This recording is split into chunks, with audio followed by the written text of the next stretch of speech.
नमस्कार, आप देख रहे हैं द बिहार टॉप। मैं हूं आदेशपुरी। बीपीएससी 70वीं बिहार के इतिहास की सबसे बड़ी बहाली, लेकिन बता दें आपको विवाद भी सबसे बड़ा।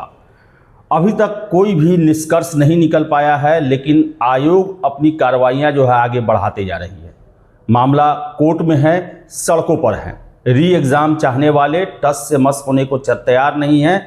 वही आयोग और सरकार भी अपने रुख पर कायम है। हमारे साथ हैं बीपीएससी क्वालिफाइड पूर्व में डीएसपी रहे डॉक्टर अखिलेश जी, अभी पटना साइंस कॉलेज में असिस्टेंट प्रोफेसर हैं जूलॉजी विभाग में।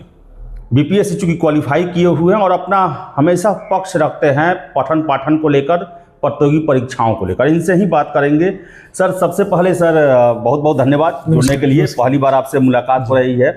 सर, ये 70वीं को सर आप कैसे देख रहे हैं? मेरा प्रश्न का सर मूल है कि जो पीटी पास किए हैं वो बड़ा ही चिंतित हैं सर। अभी देखिए, 70वीं बीपीएससी को लेकर के शुरू से जो चीज़ें चली हैं वो कहीं ना कहीं बहुत दुविधापूर्ण रही हैं। चाहे वो क्वेश्चन पेपर का स्टैंडर्ड को लेकर के हो, या उसमें जो परीक्षा में त्रुटि हुई है, या मतलब परीक्षा से पहले नॉर्मलाइजेशन के मुद्दे पे एक जो नॉन एक्सपर्ट लोग हैं, जो जिनका मतलब आयोग कमीशन को लेकर कोई एक्सपर्टीज़ नहीं है, ऐसे लोगों को बुला करके वहाँ पे आयोग के चेयरमैन द्वारा मीटिंग किया जाना, यह भी दुर्भाग्यपूर्ण है, जो बीपीएससी के इतिहास में कभी नहीं रहा है। तो वहाँ जब भी कभी ऐसा जब नीति बनता है कोई मामले पे, तो जो एक्सपर्ट हैं, जो प्रोफेसर रैंक के लोग हैं, जो बड़े अधिकारी रहे हैं, रिटायर्ड अधिकारी हैं, ऐसे लोगों को बुलाया जाता है और उनसे मीटिंग किया जाता है। कोई कोचिंग के टीचर के साथ में बैठ के अगर हम नीति तय करेंगे तो ये चलन नहीं है भारत के अंदर में, बिहार के अंदर में।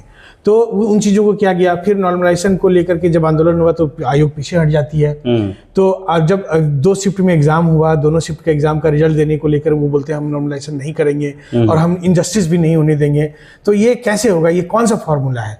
तो ऐसे कई तमाम सवाल हैं। या प्रश्न पत्र का स्तर को लेकर के जो आयोग के चेयरमैन शुरू में बहुत ही बेबाकी से बोले थे कि जो सवाल के स्तर होंगे वो काफ़ी, आप लोगों ने इंटरव्यू किया है और उसमें साफ बोलते हैं कि वो स्तर 69 के आधार पे होगा। यूजुअली कोई भी मेंटर होगा या स्टूडेंट होगा, वो बैक ईयर का एग्जाम होता है, उसको एक आधार बनाता है और वहाँ से आगे की तैयारी करते हैं वो। जब ये ट्रेंड दिखा 68, 69 में और 67 से बदलते हुए कि अब ये यूपीएससी की तरफ शिफ्ट हो रहा है, जो सवाल मतलब स्टेटमेंट बेस्ड सवाल है या मतलब मैट्रिक्स बेस्ड सवाल है, वैसे सवाल आएंगे, तो बच्चे भी उस तरह से तैयारी किए। लेकिन सवाल आ गया एकदम से जो बिल्कुल जो बोलते हैं वनडे एग्जाम का। लेकिन सर, आयोग के जो कंट्रोलर हैं या फिर जो उनके अधिकारी लोग हैं, वो लोग कहते हैं कि आप कहते हैं 84 लेवल का प्रश्न है, लेकिन कट ऑफ कहाँ 91 से ज़्यादा जा पाया। ये तर्क आपको सही लगता है? ये देखिए, कट ऑफ का मतलब ये नहीं है कि 91 से ज़्यादा नहीं गया तो वो 84 लेवल का नहीं हुआ। ये कहीं से भी नहीं है। आप मान लीजिए कि आयोग में जब एक अधिकारी चुनने जा रहे हैं तो आप हमेशा ऐसे लोग को चुनेंगे जिनके पास अपना बेसिक एक इंटरप्रिटेशन पावर है, आर्टिकुलेशन पावर है, जो नॉलेज होता है स्कैटर्ड, उसको वहाँ पे तत्क्षण सोच करके कितना आर्टिकुलेट कर पाते हैं। क्योंकि जब आप लॉ एंड ऑर्डर में जाते हैं, जब आप अधिकारी बनते हैं, तो ऑलवेज सरकार के कई पॉलिसीज को आपको अपने स्तर पर डील करना होता है। ठीक है, एक सेट फार्मूला है, लेकिन जो अधिकारी होते हैं वो अपना भी दिमाग लगाता है। दिमाग रहेगा, दिमाग वाले परीक्षा पास करके आएंगे तब तो आप लगा पाएंगे।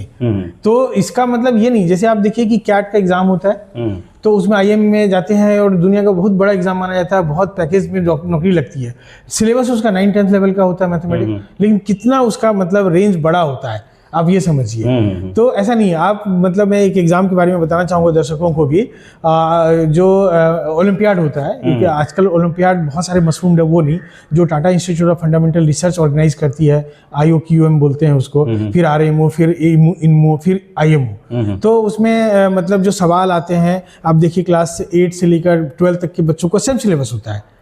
तो इसका मतलब 8 का बच्चा भी उसको बना सकता है और 12th का बच्चा भी बना सकता है। सवाल का स्टैंडर्ड मतलब बिल्कुल हाई स्कूल लेवल पे होता है, लेकिन उसका सवाल ऐसा होता है कि यहाँ पटना में आप घूम जाइए, मैथ के टीचर शायद ही कोई बना पाए, शायद ही, मतलब इस लेवल का सवाल होता है। तो यानी जो उसको क्वालिफाई करता है, तो आप उनका देखिए कि करियर कैसा जाता है। तो मेरा ये कहना है कि आप कोई एक बहुत ही फैक्ट पूछ करके, तो आप कोई ऐसा आदमी नहीं चुने जा रहे हैं कि जिनके पास में बहुत मतलब जो डिस्क्रिप्टिव ब्रेन है। अब मतलब आयोग में हमेशा देखिए कमीशन में डिस्क्रिप्टिव ब्रेन को चुना जाता है, जिसका सब्जेक्टिव नॉलेज हो। तो इस तरह का एग्जाम हम कंडक्ट करेंगे ना, अगर नहीं कर पा रहे हैं तो वो एक बहुत बड़ा प्रश्न चिन्ह है। और ये कहीं न कहीं जो मतलब दोयम दर्जे की कोचिंग होते हैं, दोयम दर्जे की जो किताबें हैं, उनको फेवर करने का एक पॉलिसी है। हम यही मानते हैं। जी सर। अब जो टेक्स्ट बुक का पॉलिसी है उसको ये डिनाई करता है। सर 2 महीने से आप सर री एग्जाम आंदोलन को देख रहे होंगे, पेपरों में भी आता है, न्यूज़ में भी आता है। सर आपको इसका उद्देश्य क्या लग रहा है? क्या सिर्फ री एग्जाम कराने के लिए है ये, या फिर आप जो बातें कर रहे हैं जैसे क्वेश्चन के स्तर उठाए जाएं, फिर से जो है क्वेश्चन को जो है लेवल का एक पूछा जाए, वैसा एक सब्जेक्टिव सोच वाले लोगों को बुलाया जाए जो कि लॉ एंड ऑर्डर चाहे फिर जो फील्ड में काम करेंगे उनका वो चरित्र वहां पर दिख सके? सर तो ये री एग्जामिनेशन को आप किस रूप में देख रहे हैं, और जो लोग शामिल हो रहे हैं क्या उनका उद्देश्य, उनका बैकग्राउंड वैसा रहा है? देखिए, री एग्जाम को लेकर के बच्चों का जो मांग है जी सर, तो वो जायज मांग है। मतलब उसका एक स्पष्ट जवाब आना चाहिए। अब कभी आयोग उसका स्पष्ट जवाब देने का स्थिति में नहीं रहा है, इसमें तो कहीं कोई शक नहीं। क्यों नहीं दे रहा है लोग? सर वो नहीं दे पा रहे हैं ना, मतलब वो क्या बोलेंगे कि इस तरह के जो सवाल, कई उसमें देखिएगा स्पेलिंग मिस्टेक्स हैं। ये आयोग की परीक्षा है, कोई कोचिंग इंस्टीट्यूट का टेस्ट सीरीज नहीं है ये। अब मतलब कि कुछ भी गलती हो गया तो चल जाएंगे। अब देखिए कि 4 नंबर ग्रेस दिया गया सबको, जैसा मतलब ऐसा सुने हैं, और आयोग तो पीठ थपथपा रहा है कि सबको 4 नंबर तो मिल गया नहीं। क्यों? अब एक बात बताइए कि ये नेगेटिव मार्किंग का एरा है। मान लीजिए आप एक स्टूडेंट है, मैं एक स्टूडेंट हूँ, हम हो सकता है कि 4 नंबर अटेम्प्ट किए और मेरा चारों गलत हो गया, तो मेरा 1.33 नेगेटिव भी जाएगा। 1.3 के हिसाब से चारों सही हुआ तो 4 नंबर मेरा जाएगा। कोई आदमी मान लीजिए अटेम्प्ट लिया ही नहीं, उसको भी 4 नंबर मिल गया, तो ये जस्टिस है? नहीं है। इसको कैसे डिफाइन करेगा? तो ऐसे कई सवाल हैं जिनको डिफाइन करने का स्थिति में आयोग नहीं है, ये जान लीजिए। अगर इस पे एक डेमोक्रेटिक वे से डिस्कशन हो तो बैकफुट पे जाना पड़ेगा उनको। जी सर। मतलब इतनी बड़ी परीक्षा होती है, मतलब शहर के अंदर परीक्षा हो रही है और क्वेश्चन पेपर कम जा रहा है। हाँ, तो ये मतलब ऐसा नहीं है कि इसकी तैयारी इतनी बड़ी होती है, इतने लोग लगे रहते हैं। अब आप देखिए कि जैसे आप फॉर्म भरने में एक छोटी सी गलती कर दीजिए, आपका फॉर्म रिजेक्ट हो जाएगा। आप अकेला फॉर्म भर रहे हैं, आप ये बिहार का लोग उतना डिजिटली अवेयर नहीं है, और वो एक साइबर इसमें सेंटर पे जाके भरता है, किसी दूसरे पे डिपेंड करता है, छोटी त्रुटि होती है, उनका फॉर्म रिजेक्ट कर जाता है। विश्वविद्यालय से ऐसे बहुत लोगों का फॉर्म रिजेक्ट हुआ है। तो मतलब आप अगले को एक मौका नहीं देते हैं, और आप अपना मान लीजिए तमाम गलतियों को बोलते हैं कि ये मानवीय भूल है, और उस पे उसको मतलब रेक्टिफाई करते हैं। तो ये कहाँ से मतलब वैलिड है?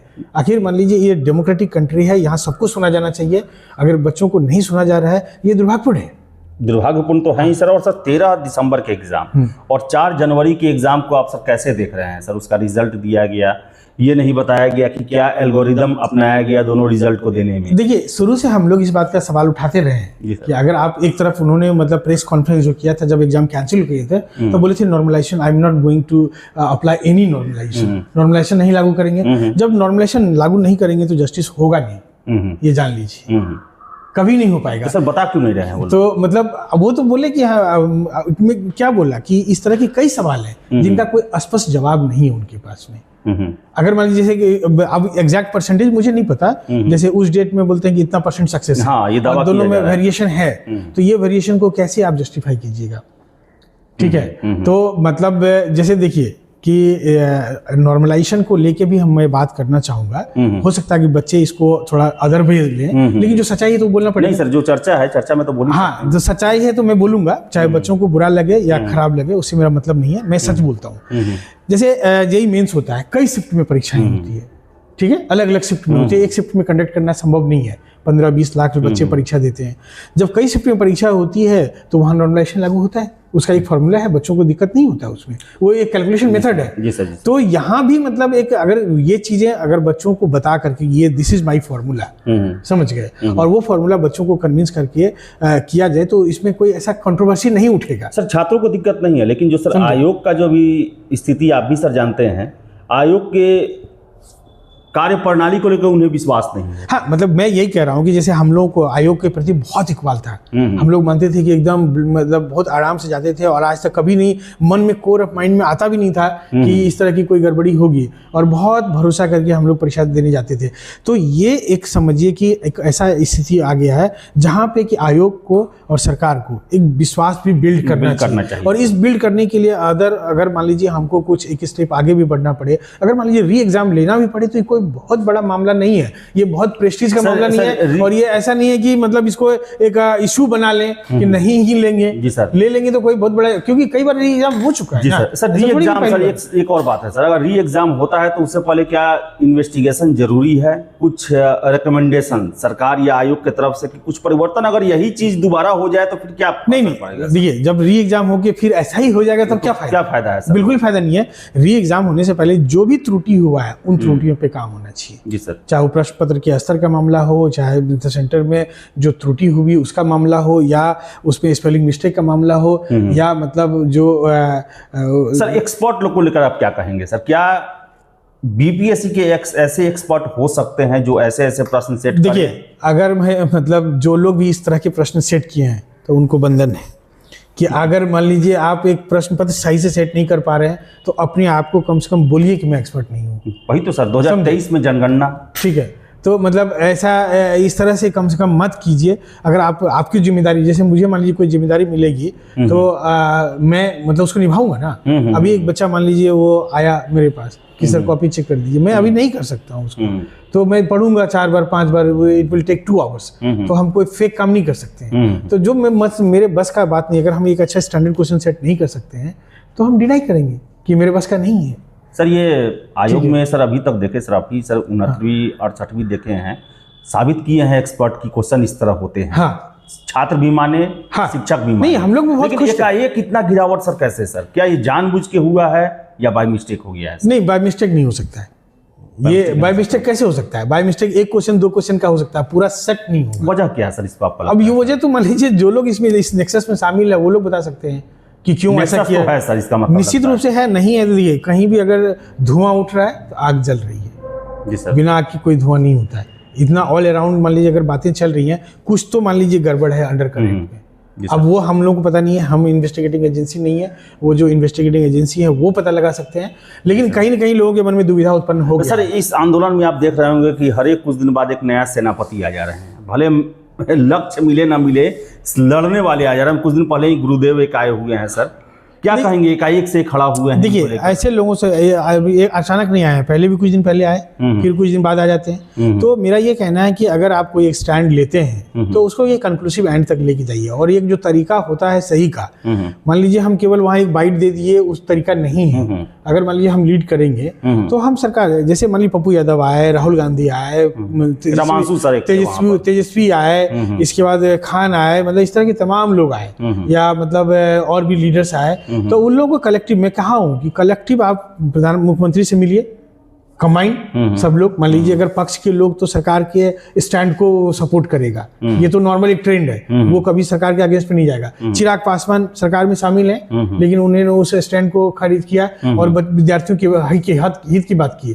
तो ऐसे तमाम लोगों को एक साथ एकजुट होकर के सर्वदलीय मतलब संगठन के साथ में मुख्यमंत्री जी के पास जाना चाहिए। और जब सर्वदलीय लोग जाएंगे तो मुख्यमंत्री भी सुनेंगे सर। और मतलब विद्यार्थियों का भी टीम हो, विद्यार्थी को भी लगेगा कि भाई हमारा पॉइंट गलत है, मुख्यमंत्री उनको समझा देंगे। मुख्यमंत्री हमारे बहुत मतलब सम्मानित हैं और वो मतलब युवा राजनीति से निकले हुए लोग हैं। ऐसा नहीं है कि छात्रों का यही कहना है कि मुख्यमंत्री जी जवाब दे दें।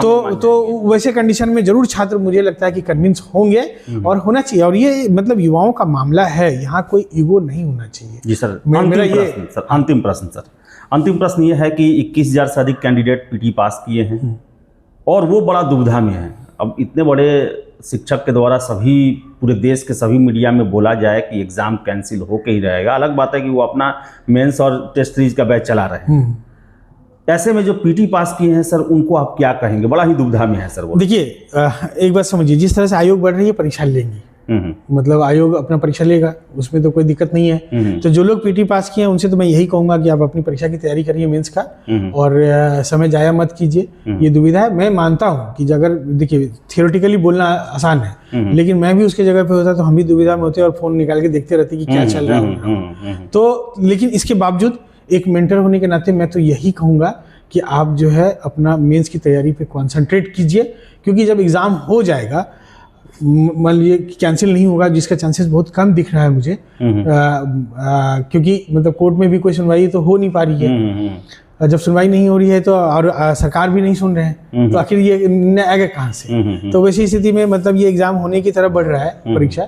मेंस एग्जाम होने की तरफ बढ़ रहा है, तो उन बच्चों को मतलब अभी समय जाया नहीं करना चाहिए और ये एक बिगर अपॉर्चुनिटी है, क्योंकि बाद में आप पछताने से कोई फायदा नहीं होगा, सब कुछ हो जाएगा। क्योंकि देखिए सत्ता के केंद्र में बहुत ताकत होता है और उस ताकत से आज के डेट में लड़ पाना इतना आसान नहीं है, क्योंकि चीज़ें डेमोक्रेटिक नहीं हो रही हैं अब धीरे धीरे जो हमारा डेमोक्रेटिक एथिक्स है वो कम होता जा रहा है। अब जो शक्तिशाली लोग हैं वो अपने मन का कर रहे हैं, समझ गए। पहले के लोग थोड़ा सुन भी लेते थे दूसरे का, लेकिन ये चीज़ें लगातार गिर रहा है। तो ऐसी स्थिति में उनके लिए बेहतर यही है कि आप जाएं, एक गोल्डन अपॉर्चुनिटी है, बहुत सीट्स हैं इसमें, तो आप अपना खुलकर मेंस की तैयारी कीजिए जी जान से। और जो लोग आंदोलनरत हैं उनसे भी मैं आग्रह करूंगा कि आपका आंदोलन जो है जाया नहीं जा रहा है, क्योंकि आपके आंदोलन का ही परिणाम है कि आज सब तरफ ही आवाज उठ रही है। आप सरकारी महकमा में चले जाइए, वो लोग भी इस बात को चर्चा कर रहे हैं। बीपीएससी का नाम लेते ही समझ आएगा अच्छा ये मामला चल रहा है। इसके बाद जो बीपीएससी की हर बात पे आपको स्पष्टीकरण दे रही है, आपके मतलब पहले इस तरह का उनका रिस्पॉन्स नहीं था, अब रिस्पॉन्स मिल रहा है। और आने वाले दिनों में मतलब किसी भी आयोग के ऊपर में, पूरे देश के आयोग के ऊपर में एक प्रेशर रहेगा कि अगर मान लीजिए हम त्रुटिपूर्ण परीक्षा लेंगे तो मतलब इस तरह के आंदोलन खड़े होंगे। तो ये आंदोलन मतलब बहुत सक्सेस है। मैं तो मानता हूं कि इसके कई सकारात्मक परिणाम आए हैं और आने वाले समय में आएंगे। सबसे बड़ा जो इनका एक मतलब जो जिनके लिए इनका सल्यूट है कि अभी तक में ये बिहार का पहला हम देख रहे हैं आंदोलन, मतलब आज़ादी के बाद छोड़ दीजिए, कि ये रियल में सत्याग्रह है जो कि आज तक इतने दिन तक चल गए, लगभग 2 महीने हो गए, और इस 2 महीने में कोई भी छात्र किसी भी सरकारी या प्राइवेट संपत्ति का क्षति नहीं किया है सर। ये सर, तो ये मतलब अपने लाठी खाए हैं, जो कि बिहार का छात्र आंदोलन तोड़-फोड़ के लिए। हाँ, मतलब जैसे एक छोटा सा बंदी होता है तो हम लोग देखते हैं कि किसी का गाड़ी का शीशा तोड़ दो, ये कर दो, वो कर दो। ये लोग ऐसा नहीं किए हैं। तो ये भी एक तरह का समझिए नया इवोल्यूशन है और ये एक क्रेडिट जाता है उनको। जी सर, समझ गए। तो इसके लिए तो जो चीज़ सच्चाई है, जिस चीज़ के लिए उनको क्रेडिट मिलना चाहिए तो मिलना चाहिए जी सर। और उनका जाया नहीं जाएगा ये जी सर, किसी न किसी रूप में। और कई सकारात्मक परिणाम आ चुके हैं, यही वजह है कि आज सब लोगों को इन्वॉल्व होना पड़ रहा है इसमें।